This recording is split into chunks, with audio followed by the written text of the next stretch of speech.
오늘 우리에게 주신 하나님의 말씀은 신약 성경 사도행전 20장 17절로 24절까지 말씀입니다. 신약 성경 사도행전 20장 17절에서 24절까지 말씀입니다. 우리가 한 절씩 교독하도록 하겠습니다. 바울이 밀레도에서 사람을 에베소로 보내어 교회 장로들을 청하니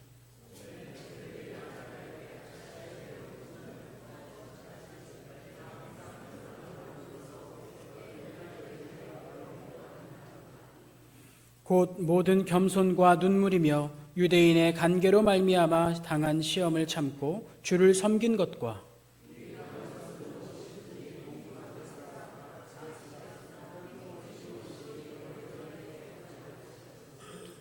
유대인과 헬라인들에게 하나님께 대한 회개와 우리 주 예수 그리스도께 대한 믿음을 증언한 것이라.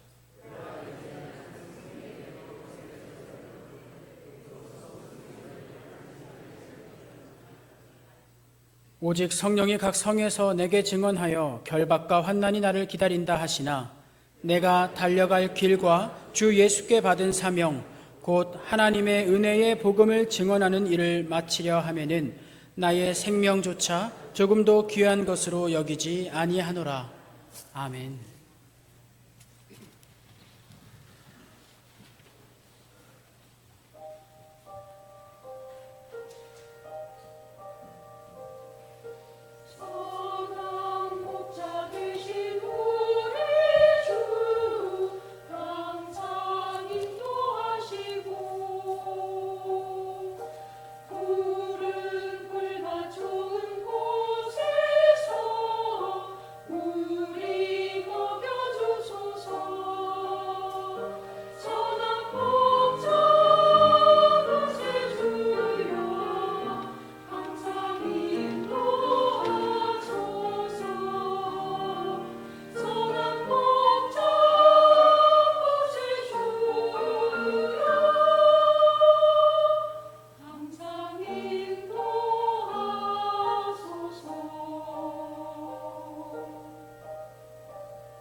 아멘.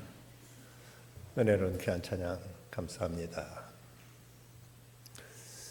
이성직 담임 목사님께서 안식년 휴가 중이라서 제가 지난 2월 첫 주일부터 오늘까지 5번째 매월 한 번씩 와서 함께 예배드리고 함께 말씀을 나눌 수 있었습니다.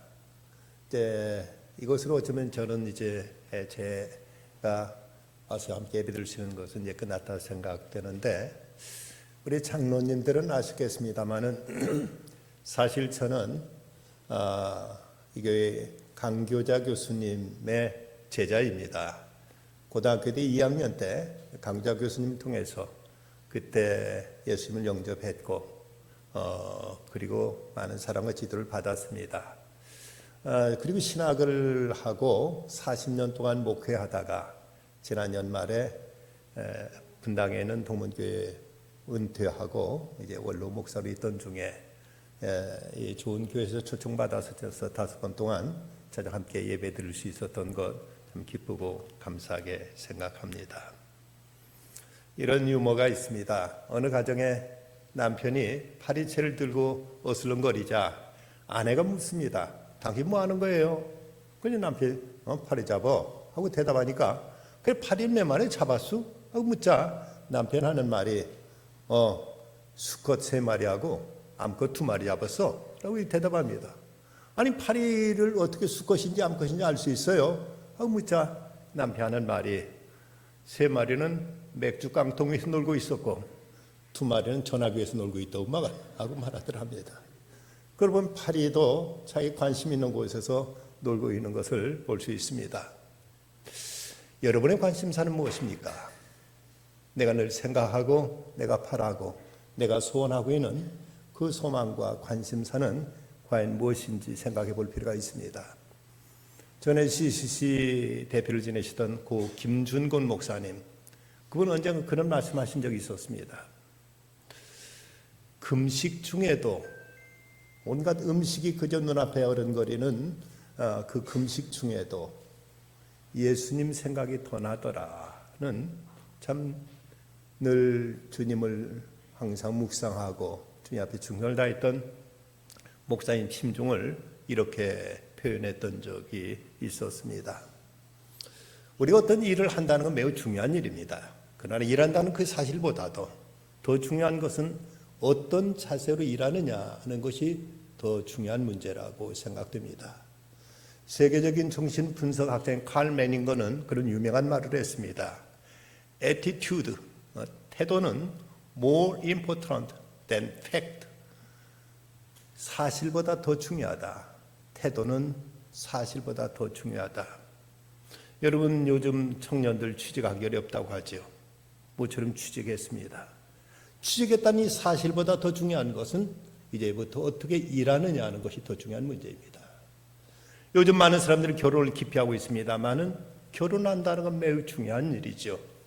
하지만 결혼했다는 그 자체보다 더 중요한 것은 어떻게 살아갈 것이냐, 어떻게 두 사람이 하나 되어서 아름답고 행복하게 살아가느냐 하는 문제가 결혼이라는 그 의식 자체보다 더 중요한 것입니다. 우리가 예수 믿고 있습니다. 매우 중요한 일이죠. 하지만 어떻게 그리스도를 살아가고 그리스도의 주임을 섬기며 우리가 일하고 있느냐 하는 것은 우리 신앙생활에서 무엇보다도 중요한 문제라고 생각합니다. 미국의 커밍워크 교수는 사람이 어떤 일을 이루기 위해서 4가지 필요한 요소가 있다고 했습니다. 그 첫째는 지능이다. 머리가 좀 뒤따라줘야죠. 다음 지식이다. 거기다 어떤 정보가 있어야죠. 그 다음 기술이다. 그 일을 이뤄낼 수 있는 어떤 테크닉이 있어야죠. 그리고 4번째가 이분도 태도라고 말했습니다. 그런데 그 일을 이루는 데 있어서 이 태도가 무려 93%나 좌우한다는 이런 이야기를 이분은 하기도 했습니다. 오늘 말씀은 사도 바울이 에베소에서 3년 동안 사역하다가 이제 그곳을 떠나면서 밀레드에서 에베소 교회 장로님들을 불러 모아놓고 마지막 작별 인사 내지는 고별 설교를 한 내용이 오늘 성경 말씀에 나와 있습니다. 여기서 사도 바울은 양떼들을 잘 보살펴달라고 당부합니다. 그러면서 그 자신이 어떻게 그동안 에베소 교회를 섬겼는지를 그는 고백하고 있습니다. 그는 에베소에 3년가량 섬겼는데 그 3년 동안 어떤 일을 했고 어떻게 얼마나 거기에서 어떤 영향이 있었는가에 대해서 사도행전 19장 26절 보면 이런 말씀 나와 있습니다.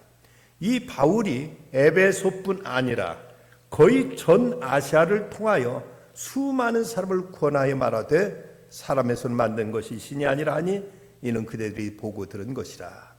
에베소뿐 아니라 거의 전 아시아를 통하여 수많은 사람들에게 권유하여 이제 그리스도를 전했다고 바울은 말하고 있습니다. 불과 3년 동안에 그 에베소에 사역했습니다. 데살로니가전서에 있는 말씀 보면은 바울은 세상을 완전히 뒤집어 놓는, 세상을 소란케 하는, 요동케 하는 자였다는 기록이 나와 있는 것대로 그야말로 엄청난 영향을 끼쳤던 것을 보게 됩니다. 어떻게 3년 동안 어떻게 일했으면 이런 놀라운 일들이 일어났을까? 우리는 사도 바울이라면 단지 기독교의 어떤 지도자 중에 하나, 초대교회 때 사도 중에 하나 정도로 생각하고 있습니다만은, 세계적인 역사학자인 아놀드 토인비는 이 사도 바울에 대해서 뭐라고 말하고 있는가 하면은, 알렉산더나 시저 그리고 나폴레옹과 히틀러 등이 세계 역사에 끼친 영향을 다 합친 것보다 사도 바울 한 사람이 세계 역사에 끼친 영향은 더 지대하다.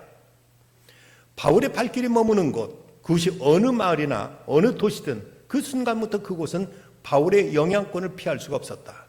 바울이 로마에 끌려 들어오던 날 로마의 하늘은 복음의 새벽이 밝아오고 있었다.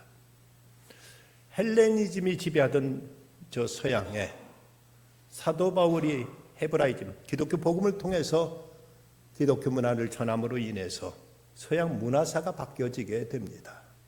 그래서 사도 바울을 죄수 아닌 죄수로 태우고 갔던 그 배는, 로마로 싣고 갔던 그 배는 세계 역사를 싣고 갔다고 이런 표현까지 다 나오고 있습니다. 그럼 어떻게 바울이 사역했길래, 어떻게 일했길래 이렇게 세계 역사에 걸출한 영웅들이 끼쳤던 영향들을 다 합친 것보다 더 큰 영향을 미칠 수 있었을까? 여기 본문 19절은 이렇게 말씀하고 있습니다. 곧 모든 겸손과 눈물이며 유대인의 관계로 말미암아 당한 시험을 참고 주를 섬긴 것과, 여기서 세 가지를 생각할 수 있습니다. 모든 겸손, 그리고 눈물, 유대인의 관계로 말미암아 당한 시험을 참고 주를 섬긴 것. 먼저 그 겸손을 생각해 볼 수 있습니다. 여기서 모든 겸손이라고 말하는 걸 보면 어느 때 한순간 잠깐 겸손했다는 얘기가 아닙니다. 처음부터 끝까지 그는 늘 겸손한 자세로 그는 일했던 것입니다. 우리 똑똑한 사람들이 겉은 화려하고 참 이제 대단해 보이는데도 실제 그의 일에서 별다른 열매가 없는 것은, 특별히 사람과의 관계 속에서 사람들이 마음을 얻어야 되는데 자기 자신을 과시하고 자기 자랑에 그치면 사람들은 별다른 영향을 주기 어렵습니다. 근데 바울은 스스로 자신을 낮춰서 마치 종의 자세로 사람들에게 겸손히 다가갔고, 그들을 위해서 온갖 정성과 그의 이제 그 자신을 온전히 내어놓고 그가 이랬기 때문에 바울을 통해서 그토록 엄청난 역사들이 나타났던 것을 보게 됩니다. 바울은 철저히 종의 자세로 일했기에 고린도전 4장 7절에 보면 내게 있는 것 중에 받지 아니한 것이 무엇이냐, 내가 받았은즉 어찌 받지 아니한 것 같이 자랑하느냐고 이렇게 묻고 있습니다. 사람들이 교만하게 되는 이유는 뭔가 자기 지금 지닌 것이 자기 것이라고 생각하기 때문에 교만할 수가 있습니다. 어느 교수님 그런 얘기를 하시더라고요. 자녀들이든 어린아이들한테 그 미모 가지고 칭찬하지 말아라. 미모는 자기 것이 아니라 부모로부터 그대로 물려받은 것, 태어난 것이기 때문에 자랑할 것이 아니다. 그가 하는 행동을 가지고 자랑하고 칭찬해야지, 그가 얼굴이 이쁘게 생겼다고 해서 그것이 그에게 자랑이 되어서는 안 된다고 이런 얘기를 한 수를 읽고 거기에 대해서 공감이 갔던 적이 있었습니다. 바울은 내게 있는 것 중에 받지 않는 것이 무엇이냐, 내가 받았은지 어찌 받지 않은 것까지 자랑하냐고 이렇게 묻습니다. 바울은 이렇게 종의 자세로 철저하게 낮은 위치에서 사람들을 섬겼고 사람들에 다가갔기에, 그래서 바울은 그 엄청난 영향력을 끼칠 수가 있었던 것입니다. 지금부터 딱 10년 전 2013년에 제가 섬겼던 동문교회에서 장로 장립, 권사 취임, 또 안수 집사 안수식이 있었습니다. 그날 오전 예배 때, 그 임직식은 오후에 치렀고 오전에 주일 예배 때 제가 그레이그 크로셀이 쓴 목사로 산다는 것에 실린 이야기를 제가 성도들에게 전한 적이 있었습니다. 그 내용은 그렇습니다. 이 책에 보면은 교회는 우리를 위해 있는 것이 아니다. 우리가 바로 교회이며 우리가 세상을 위해 있는 것이다. 교인들에게 어딘가 가서 봉사 좀 하라고 당부를 하면은 많은 사람이 대답이 예, 기도해 보겠습니다, 목사님 하고 대답이 나온다. 그런데 이 말은 난 실은 그 일이 싫은데 뭔가 영적인 말로 시간을 벌어서 구실을 짜내야지 하는 그 의도가 그 심중에 이제 담겨 있다. 그러면서 이분이 이어서 한 말이 한 사나이가 있었다. 오늘 주일 예배를 마치고 좀 문 앞에서 인사를 하는데 이 젊은이가 하는 말이 목사님 한 가지 질문이 있습니다. 제 대답은 예입니다. 그렇다면 목사님의 질문은 무엇입니까? 라고 생뚱맞게 이렇게 얘기를 꺼내더랍니다. 그게 무슨 말인가 하고 이제 도무지 이해가 안 되는데 그리고 이제 그냥 그날 그대로 사람들 때문에 그제석에서 갔는데 그 다음 주에 똑같이 이제 묻더랍니다. 목사님 한 가지 질문이 있습니다. 제 대답은 예입니다. 근데 목사님 질문은 무엇입니까? 라고 묻더랍니다. 일단 나하고 좀 얘기하자 해놓고 사람들이 간 다음에 목양실을 불러달라고 무슨 얘기냐 하고 물었습니다. 그랬더니 그 집사님이 하는 말이 목사님 제 삶은 형편없었습니다. 나쁜 것에 매여서 가정까지 잃을 뻔했고 파멸을 향해 치닫고 있었지요. 그때 예수님이 제게 찾아오셨습니다. 그래서 주님을 영접하고서 제 가정이 회복될 수 있고 제 삶에 이렇게 주님을 모시고 이렇게 은혜 가운데 질서 있는 평안한 삶을 살고 있습니다. 그러니 주님 이제께서 무엇을 제가 명하신들 제가 어떻게 주님의 그 말씀을 제가 거역할 수 있겠습니까? 아침 6시에 나오라면 주일날 나오겠습니다. 화장실 청소하면 하겠습니다. 마당에 잔디 깎으라면 잔디 다 깎겠습니다. 시키는 대로 안내하면 안내도 서겠습니다. 다 하겠습니다. 목사님의 질문은 무엇입니까? 라고 이렇게 묻더라는 것입니다. 그 얘기를 전하고 오후 임직식 때 몇 분이 이제 장로장님을 봤는데 그 중에 한 분이 이제 머리에 안수하고 장립을 받은 다음에 그 강단에서 윗단에서 이제 기도를 받고 아래에서 이제 내려오면서 그분이 제 앞에 서서 눈물 글썽이면서 하는 말이 목사님 질문이 뭡니까? 제 대답도 언제나 예입니다. 라고 대답하는 것이었습니다. 그때 참 제가 큰 감동과 그의 그 겸손한 자세에 대해서 큰 감명을 받았습니다. 그리고 이분이 얼마나 성실하게, 얼마나 신실하게, 얼마나 겸손하게 섬기는지 저한테 무엇이라도 묻기 위해서 카톡이라도 보낼 때면은 목사님께 여쭙습니다. 라고 무엇을 묻곤 합니다. 그리고 저 시내, 저 강북, 저쪽 북쪽에 있는 대학교에 교수로 계신 분인데 그 바쁜 중에도 수요 예배도 나오고 금요 심야기도 나와서 기도합니다. 이렇게 그토록 헌신적으로 성실하게 섬겨서인지 하나님께 그 50대 초반에 대단한 대학교에 4명이나 되는 부총장 중에 선임 부총장으로 삼아주셔서 지금까지 열심히 학교와 교회에서 사역을 하고 있습니다. 그분의 스펙으로 말하면 참 자랑할 것이 많은 분입니다. 고등학교 때 수학형 시도에 전국에 1등한 분이고 그리고 이분이 우리나라 경영정보학회 최고 권위자이고 뉴스메이커라는 잡지에서 대한민국을 움직이는 20명 중에 한 사람을 꼽힐 만큼 대단한 실력이 있는 분인데 그토록 겸손하게 그토록 신실하게 섬기는 모습을 보면서 참으로 제가 목회한다고 얼마나 그분이 제게 힘이 됐는지 모르고 그분을 위해 기도할 때만 하나님이 얼마나 기뻐하실까 늘 생각했던 분이었습니다.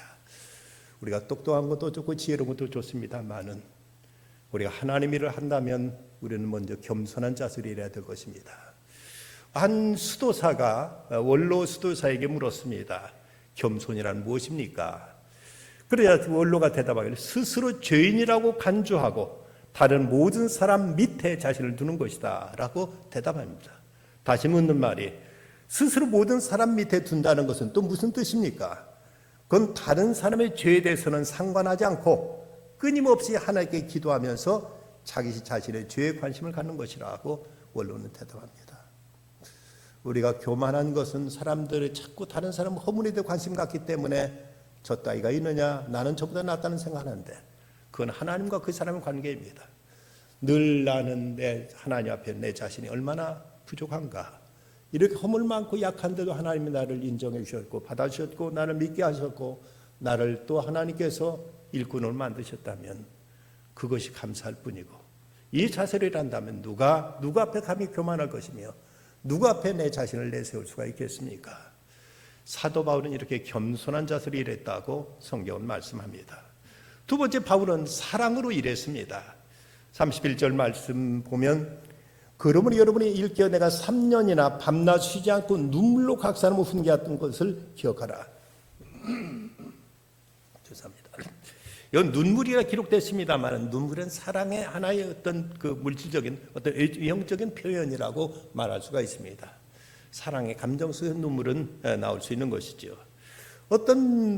어찌 보면 바울은 얼마나 에베소 교회와 그 성도들을 사랑했든지 3년 동안 그들을 간절한 마음으로 눈물로 가르쳤다고 성경 기록하고 있습니다. 그러기에 그가 에베소 교회를 떠나게 되자 사람들은 울면서 그를 전송합니다. 37절 38절 말씀, 다 크게 울며 바울의 목을 안고 입을 맞추고 다시 그 얼굴을 보지 못하려 한 말로 말미암아 더욱 근심하고 배까지 그를 전송하니라. 온 성도들이 바울을 눈물로 전송했고, 그러면 바울 자신도 3년 동안 거기 사역하면서 그냥 냉랭하게 말씀을 가르치고 권면한 것이 아니라 눈물로 성도들을 호소하고 권면하고 가르쳤다고 성경은 말씀하고 있습니다. 어디 시대 무엇보다도 회복해야 될 영성은 눈물의 영성이라고 이렇게 말하는 분이 있습니다. 천국은 눈물의 렌즈를 통하지 않고는 볼 수 없다는 말도 있습니다. 그런가 하면 칼 바르트라는 그 현대 신학자는 눈물은 웃음보다 천국에 더 가깝다는 말을 하기도 합니다. 데일이라는 사람이 쓴 무디 전기, 무디에 대한 책을 보면 그런 대목이 있습니다. 나는 지옥에 대해서 설교할 수 있는 유일한 자격이 있는 사람은 무디밖에 없다고 본다. 그 이유는 그는 지옥에 대해 설교할 수 있는 유일한 자격을 갖춘 사람인데, 무디는 지옥에 대한 설교를 한 번도 제대로 끝낸 일이 없기 때문이다. 무슨 말인지 아시겠습니까? 지옥을 설교하려 치면 지옥에 가서 고생할 그 사람들에 대한 연민 때문에 감정이 북받쳐서 맑은 정신으로 제대로 감정을 추스려서 거기에 끝까지 말을 못하고 도중에 멈추고 했다는 것입니다. 여러분 한번 생각해 보십시오. 내 사랑한 남편이, 내 사랑한 자식이, 내 사랑하는 부모가 예수 믿지 않고 지옥에 간다면, 그 지옥의 참상을 우리가 안다면 과연 우리가 그냥 웃는 낯으로만 내 가족을 대할 수 있을 것인가? 우리 간혹 터미널이라든지 지하철 같은 데 가보면은 그 붐비는 시간에 어떤 사람은 예수 천당 불신조가 외치는 사람들이 있습니다. 그들의 열심과 용기는 참 대단하다는 생각을 들면서도 한편 드는 생각은, 저런 모습으로 꼭 전해야만 되는가? 나는 천당과 지옥을 이미 나는 천당에 간 사람이 내게 잘못 보이면 당신 지옥에 보낼 수라도 있다는 듯이, 그런 권세가 자기에 있다는 듯이 사람들이 협박하고 위협하듯이 예수 천당 불신적 외치는 그 모습은 플러스보다는 마이너스가 훨씬 더 크지 않을까 하는 생각을 갖습니다. 어느 선교단체에서 전도를 훈련시키는 데는 전도에 대한 테크닉은 가르치지 않고 그 어떤 영혼에 대한 관심과 그들의 어떤 이제 구원의 문제, 그리고 지옥의 문제를 깊이 묵상하게 하고 거기에 대해서 절대 훈련하다 보면 이 사람들은 나가서 예수 믿는 말도 안 하고 그냥 보고는 눈물만 철철 흘리고 운다는 거죠. 그 사람 놀라서 왜 그러냐고. 그러면 당신 예수 안 믿어서 내 마음이 너무나 아프다고 이렇게 하면 그 사람이 당황해 놀라고, 그러지 말라, 나 믿어주겠다고. 이런 선교 단체도 있다는 얘기를 제가 들었습니다. 우리가 여기 이제 눈물을 표현한 이 바울의 그 모습은, 사람들에 대한 그 애타는 마음은 눈물로 호소했던 것은 그들은 뜨거운 사랑과 애정 때문에 이건 가능할 수가 있었습니다. 윌리엄 부스, 구스해군을 창설한 윌리엄 부스는 당시 그 시대 영국 크리스천들이 왜 전도하지 않을까 생각하며 답답해했습니다. 복음을 알고 신앙을 가지고 있다면서도 이웃의 영혼에 무관심한 그들을 보면서 하나님께 기도하기를, 하나님, 영국의 성도들에게 그들의 눈을 열어 지옥을 볼 수 있게 도와주시옵소서라고 이렇게 부르짖었습니다. 지옥을 볼 수만 있다면 어떻게 전도하지 않고 가만히 있을까? 믿지 않는 가족을 두고도 어떻게 그렇게 태어날 수 있을까? 이 문제 가지고 그렇게 괴로워하면서 윌리엄 부스는 하나님 앞에 이렇게 기도했다는 것입니다. 성경은 약속합니다. 눈물을 흘리며 씨를 뿌린 자는 기쁨으로 그 단을 가지고 돌아오리라고. 우리가 하나님 앞에 눈물로 기도할 것이요, 사람들 앞에도 뜨거운 사랑으로 다가갈 줄 알아야 되겠습니다. 다음 세 번째는 인내의 자세입니다. 오늘 말씀 19절, 곧 모든 겸손과 눈물이며 유대인의 간계로 말미암아 당한 시험을 참고 주를 섬긴 것과, 시험을 참고 주를 섬겼다고 말씀합니다. 바울이 사회 갈 때마다 늘 그에게 가장 큰 방해꾼들은 같은 그 유대인들이었습니다. 바울이 가는 곳마다, 물론 그들은 이제 예수를 몰랐기 때문에 바울이 유대교의 전통을 무너뜨린다고 해서 이렇게 했겠습니다만은, 어쨌든 유대인들이 그야말로 지독하게 바울을 따라다니면서 해방하고 바울을 고소하고 바울에게 돌팔매질하고 엄청나게 바울에게 괴롭힘을 주었던 것입니다. 그렇게 데살로니가 전서에 보면 그곳에 편지하면서 너희가 그리스도 예수 안에서 유대인은 하나님의 교회들을 본받는 자 되었으니 그들이 유대인들에게 고난을 받음과 같이 너희도 너희 동족에게 동일한 고난을 받았느니라 하고 말하고 있습니다. 동족들로부터 고난받을 때면 먼저 믿은 그 유대인 그리스도인들 같이 그들도 그렇게 고난받았으니 너희들도 이것을 그렇게 당연한 것으로 받아들이라고 바울은 데살로니가 교회에 이렇게 편지를 보낸 것입니다. 우리가 때로 주님의 일을 하려고 할 때 이상하게 가족이 반대하든지 아니면 같은 교인 중에서 그러지 말아야 될 사람이 뒤에서 수군거리면서 여기에 대해서 험담을 하든지 하는 이런 경우들이 없지 않아 있습니다. 그러면 이 때문에 몹시 속상하고 마음이 상해서 그 일을 그만두든지 아니면 그와 대판 싸우든지 하는 이런 일이 벌어지기가 쉬운 거죠. 그런데 우리가 알아야 될 것, 이것은 우리로 하여금 그 일을 하지 못하도록 방해하는 마귀의 속임수, 마귀의 괴계라는 사실을 알아야 됩니다. 이렇게 서로 싸우게 만들어서 공동체를 분열시키든지 아니면 그런 소리 안 듣겠다고 아이를 포기해버리면 일 자체가 이루어지지 않고 마는 것이죠. 마귀가 우리로 하여금 하나님의 일을 하지 못하도록 가까운 사람을 들어서 우리를 이제 해방하고 우리로 하여금 이 일로 인해서 낙심하게 만들어서 하나님을 하지 못하도록 하는 경우가 많은데, 이럴 때 어떻게 해야 될 것인가? 같이 싸워도 안 될 것이고 그래도 포기해도 안 될 것인데, 바울은 이에 대해서 말하기를 유대인의 관계로 말미암아 당한 시험을 참고 주를 섬겼다고 말하고 있습니다. 이런 비난과 이런 해방에 대해서 그는 참았습니다. 유대인 같은 동족이 하는 일에, 자기를 해방하는 일에 대해서 묵묵히 참았습니다. 그런가 하면 참고 그냥 말한 것이 아니라 자기가 해야 될 그 일은 계속해서 주님을 섬겼다고 이렇게 성경은 말씀하고 있습니다. 우리가 아무개가 싫어서, 아무개가 자꾸 이제 딴지 걸고 이제 해방 놓으니까 이 교회 안 나가겠다고 딴 데로 떠나버린다면 이것 또한 마귀의 시험에 넘어가는 셈이 되고 말 것입니다. 그러면 또 다른 시험이 있다면은 그것은 나름대로 하나님께 헌신하고 최선을 다 열심을 다하고 주님을 섬겼는데, 그런데도 불구하고 내게 이런저런 고난이 찾아온 어떤 이제 역경을 닥치게 되면은 이런 일로 인해서 우리가 시험에 들 수도 있지요. 내가 그토록 내 자신을 하나님 앞에 드려서, 내 시간을 들여서, 내 자존심 내려놓고 이제 하나님께 충성을 다했는데, 그런데도 불구하고 내게 어떤 중한 병이 걸리든지 아니면 자식들이 뭐 잘못되든지 어려움이 생기면은 하나님 왜 이러십니까? 하는 생각이 들 수가 있습니다. 국민일보 이태영 기자가 쓴 아직 끝나지 않았다는 그 책이 있습니다. 이 책에 보면 이런 얘기를 소개하고 있습니다. 히말라야 산자락 밑에 탕쿠타라는 지역에서 선교 활동을 벌이는 한국인 선교사 부부가 추운 어느 날 인근 마을에 네팔인 전도를 나갔다가 몇 시간 후에 집으로 돌아왔다. 그런데 그들의 눈앞에 벌어진 상황에 소스라치게 놀랐다. 불이 나서 집이 전소됐기 때문이다. 그들의 눈앞에 벌어진 상황을 보면 집에는 어린 두 자녀가 있었다. 집에 피워놓은 난로가 넘어져 불이 났고 화마는 미처 피하지 못한 두 자녀를 덮쳐버렸다.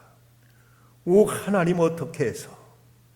그리스도 남은 고난을 담당하다는 오직 한 마음으로 정했던 선교 역정이었다. 이들 보면 며칠간 실성한 사람처럼 지냈다. 네팔 한인 선교사회에서는 이들 부부가 받은 상처를 생각해 조기 귀국을 시키려 했다. 그러던 어느 날 선교사 부부가 한인 크리스천들 앞에 나타났다. 아직도 주님이 우리 자녀를 이렇게 빨리 데려가신 이유를 알지 못합니다. 다시 우리 아이들이 문을 열고 들어올 수만 있다면 어떤 희생이라도 하겠습니다. 차차 주님의 뜻을 알게 되겠지요. 그러나 한 가지 분명한 것은 우리 사명은 계속되어야 한다는 것입니다. 여기 남겠습니다. 히말라야 산자락에 두 아이를 묻고서 저들 부부는 그 네팔인들을 마음에 품고 다시 눈물 흘리며 그들에게 그리스도의 사랑으로 복음으로 다가갔다고 합니다.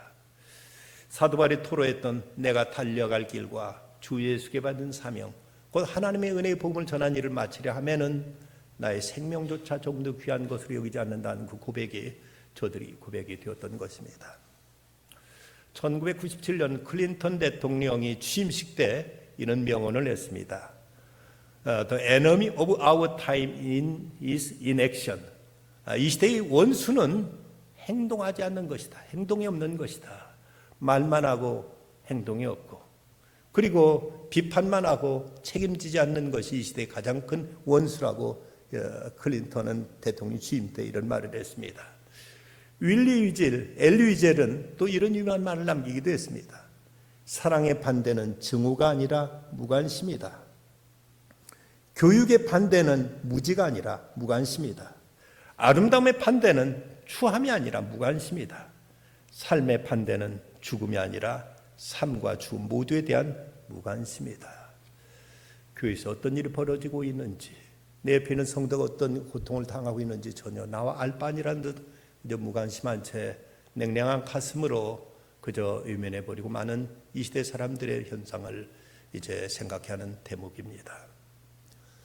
제 신학교 동기 목사님이 신학교를 졸업하고 전도사 신분으로 저 충남에 있는 합덕이라는 곳에서 목회, 전도사로서 이제 담임 목회를 했었습니다. 그 친구 목사님이 그이 들려준 얘기인데, 어느 날 연근에 있는 당진교회에서 교회 예배당 헌당식을 한다고 초청장이 와서 그 교회를 방문했다고 합니다. 네, 교회를 아름답게 예배당 아름답게 근처에 건축하고 헌당식을 하는데, 근데 그 예배당을 건축하기까지는 서울 영락교회에는 모 장로님이 매년마다 그리고 많은 도움을 주어서 그 일을 이룰 수 있었다고 합니다. 그 장로님은 그동안도 어려울 때마다 이제 그 교회 목사님이 생활비까지 됐던 분인데, 한 10여 년 동안 내쓴 그때 빚도 다 갚고, 그리고 이제 예배당 헌당식을 하게 되었습니다. 근데 이제 그 장로님을 공로패를 드리려고 초청했더니, 안타깝게도 그 장로님은 돌아가셨고, 그 아드님이 집사인데, 영락교회 집사인데 대신해서 그 자리에 참석했습니다. 그 집사님, 아들 집사님께 공로패를 드리기 위해서 단에 나오는데, 공로패를 받고 나서 잠깐 간증하겠다면서 아들 집사님이 이런 얘기를 하더랍니다. 제 아버지는 사업을 하셨기 때문에 이 교회 건축 헌금을 한 번만 보낸 것이 아니에요. 여러 번 보낼 수 있었습니다. 근데 제가 대학교 3학년 말입니다. 그때 아버지 회사는 매우 어려웠는데 아버지가 저를 불러 말씀하셨습니다. 얘야, 어떻게 하면 좋겠느냐. 이 돈을 당진교회에 보내야 될 텐데 그럼 내 학교 등록금을 낼 수 없으니 한 학기 동안 학교를 쉬는 게 어떻겠느냐. 그때 그 아버지의 말씀은 제 의견을 묻는 것이 아니라 하나의 통보였습니다. 저는 이제 4학년 1학기를 맞게 졸업을 앞두고 열심히 공부해야 될 때인데 시골교회 건축헌금하기 위해서 졸업반 아들을 휴학하는 아버지를 도저히 이해할 수 없었습니다. 하나님한테 미쳤구만. 어떻게 자식이 먼저지 하나님과 교회가 먼저야. 하나님도 원망했고 아버지도 원망했습니다. 그런데 세월이 지난 지금 저는 이제서 아버지의 마음을 이해할 수 있게 되었습니다. 그 집사님의 간증에 성도들이 일어나서 박수로 이제 감사를 표했습니다. 그 예식이 끝나고 점심 식사를 하는데 점심 식사 시간에 이 집사님이 또 이런 얘기를 하더랍니다. 제가 아버지 사업을 물려받았습니다.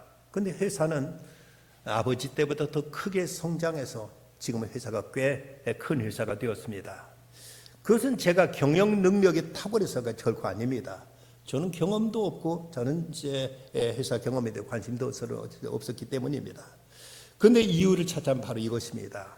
제 아버지가 무엇보다도 하나님을 사랑하여 하나님께 정성을 다한 것에 대해서 하나님께 제게 복을 주신 것입니다. 라고 그 아들이 이렇게 얘기를 하더라는 것입니다. 그렇습니다. 우리가 묵묵히 주님 나라를 위해서 우리가 헌신하고 수고하고 충성을 다하다 보면 그 다음은 하나님께서 모든 걸 책임지실 줄 믿습니다. 초대교회 교부였던 이그나시우스는 이런 기도를 하나님께 드립니다. 영원한 말씀이신 독생자 예수님이시여 참 관대와 고결을 가르쳐 주옵소서. 당신에게 합당하게 당신을 섬기도록 가르쳐 주옵소서. 계산 없이 나누어주는 것을 가르쳐 주옵소서. 상처 입는 일에 구애됨이 없이 싸우는 것을 가르쳐 주옵소서. 휴식을 구하지 않고 일하는 것을 가르쳐 주옵소서. 대가를 구하지 않고 희생하는 것을 가르쳐 주옵소서. 그래 충성하는 자에게 주시는 그 큰 기쁨을 알게 하여 주시옵소서. 우리가 주님 앞에 서게 될 날이 점점 가까워 오고 있습니다. 우리 세상에서 잘 살고 못 살고 잘 먹고 못 먹고 하는 것들이 그렇게 큰 문제가 아닙니다. 우리 가장 중요한 것은 그분 앞에 어떻게 설 것이냐 하는 문제가 우리에게 가장 궁극적인 문제요 지대한 문제인 줄 압니다. 이제 모든 것 주님께 맡기고 다만 주의 뜻만 이루어지이다 하면서 우리에게 주어진 상황 속에서 내게 맡겨진 모든 사명 앞에 최선을 다할 것입니다. 여기에 구원의 역사가 있고 하나님께 주시는 기쁨과 보람과 그리고 하나님의 큰 보상도 여기에 따르게 될 것입니다. 성경은 말씀합니다.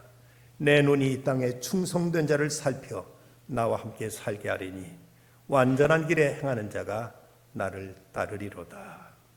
아멘. 기도하십시다. 하나님, 주님께 세워주신 서초 신동교회 여기까지 지켜주시고 내 가운데 이끌어주신 걸 감사합니다. 이 교회를 위해 헌신하며 아침부터 나와서 애써 봉사하는 모든 죄종들 아시오니 기억하여 주시고 크신 은혜와 상급으로 갚아주시옵소서. 그리고 다시 이 교회가 우뚝 서서 이 일대 복음의 빛을 전하며 그리스도의 사랑을 증거하게 부족 없는 교회가 되게 하시고 세우신 목사님 건강하게 하시고 은혜로 충만케 하셔서 우리가 더 힘있게 일어서서 세상에 세우신 그 뜻을 이루시는 아름다운 교회를 든든히 서게 하여 주시옵소서. 교회의 이모저모에서 열심히 봉사하고 헌신한 죄종들에게 다함령 은총으로 갚아주시사 이 길을 통해서 이 세상에 좀 더 밝아지게 하시고 세상에 더 아름다워지게 하시고 세상의 아름다운 간증들이 이 교회를 통해서 더 풍성히 쌓여지게 하여 주시옵소서. 은혜를 믿사옵고 예수님의 이름으로 간절히 기도드리옵나이다.